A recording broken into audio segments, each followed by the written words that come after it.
I made this video because when I first found out, I literally looked up every possible video there was on cancer because I thought that YouTube videos would tell me the truth of cancer over my doctors, which they really made fun of me for that, but this might be kind of long. Hey, I'm Maddie and this is my cancer story. The story starts off at Weber when I played softball there. I had a pain in my left elbow for about like 3 months, and I didn't think anything of it because, you know, athletes always have pains or they just ignore it until it's actually like a huge problem. The last tournament or whatever conference, I went to a doctor in Winter Haven, and he told me that, well, his assistant basically told me that nothing was wrong, it was just tennis elbow. Basically that I was overreacting. Well, then she gave me a cortisone shot, and that made everything kind of worse. So I complained about it again to my athletic trainer. I said nothing's working, blah blah. Cortisone shot's supposed to work after 3 days. So I went back to him. I went and got an MRI, which was super painful because for about like 5 months I could not actually straighten out my arm. Appointment to talk to the actual orthopedic surgeon, and he said that there was a tumor in my humerus bone and that I needed to go to Moffitt just in case worse comes to worse. So I went to Moffitt. I met with a great surgeon that I love. You get 2 biopsies to make sure that it wasn't cancer for sure. So the first one they did, I guess they didn't get enough of the tumor to actually test it, so they had to do another one. I was driving home from Illinois at the time, I think, and they told me that it was cancer over the phone and that I needed to come in right away.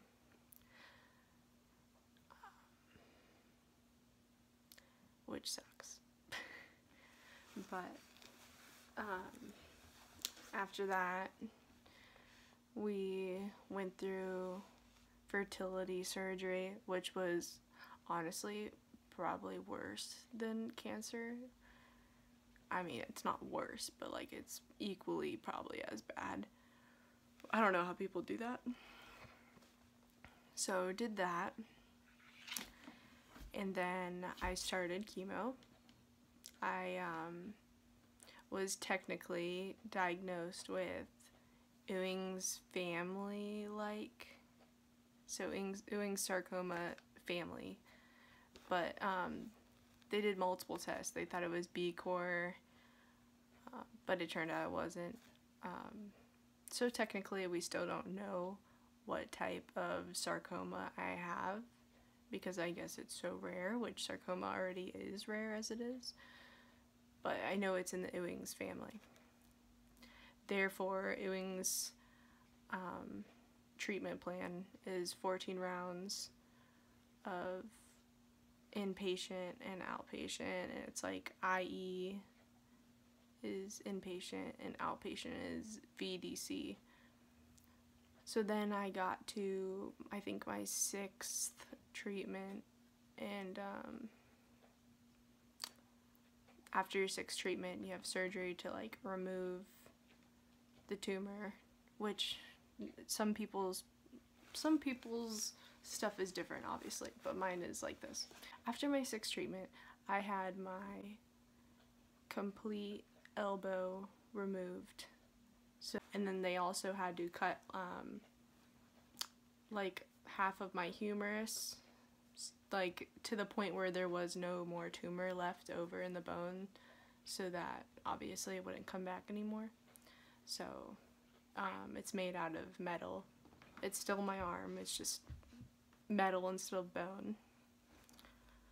They told me that I couldn't play softball anymore with an elbow replacement, and that I would never be able to carry over 10 pounds ever again, and that later in my life and my future I would have to get another elbow replacement, because usually elbow replacements happen in old people. And then one day I went to Brantley Beach, and of course, as brilliant as I am, I started running and face planted, and that led to me getting a infection inside my surgery site on the there was a little like scab opening where my arm, like my elbow was, because there wasn't enough skin. So I had my second surgery to clean that completely out. I had my second surgery after I was in the hospital for 10 days because of the infection and how sick it made me. But after my second surgery, I had to have a third surgery because it wouldn't close. So then I had to have 2 skin grafts, which is really painful, probably more painful than the first surgery. I didn't know exactly what I was getting when I was going into surgery. They had no clue what was gonna happen or like what it was gonna lead to. So they just kind of decided during when they saw everything. So after my third surgery, I was in the hospital for 5 days for the skin graft. And this was close to Christmas time.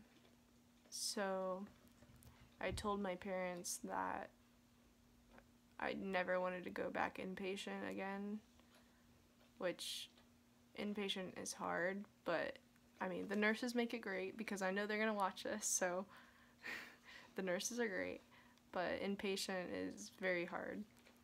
So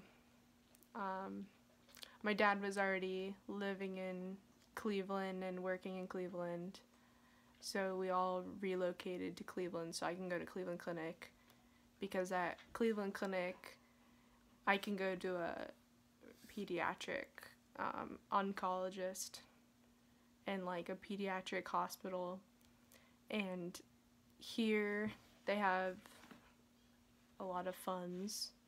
They make it that you wear a chemo backpack instead of being inpatient. So with having no more inpatient, it's a lot easier, especially like for your mental health, and probably for a lot of other patients, like if they had the option to not have inpatient, I'm pretty positive they wouldn't pick it. So I'm very lucky. But now I'm on treatment number 11, about to be. I have 4 more to go. Hopefully I'm finishing in May. Hopefully. But I just want to say thanks for watching this, and if this helps anyone else that has cancer or has sarcoma, I hope this helped you out.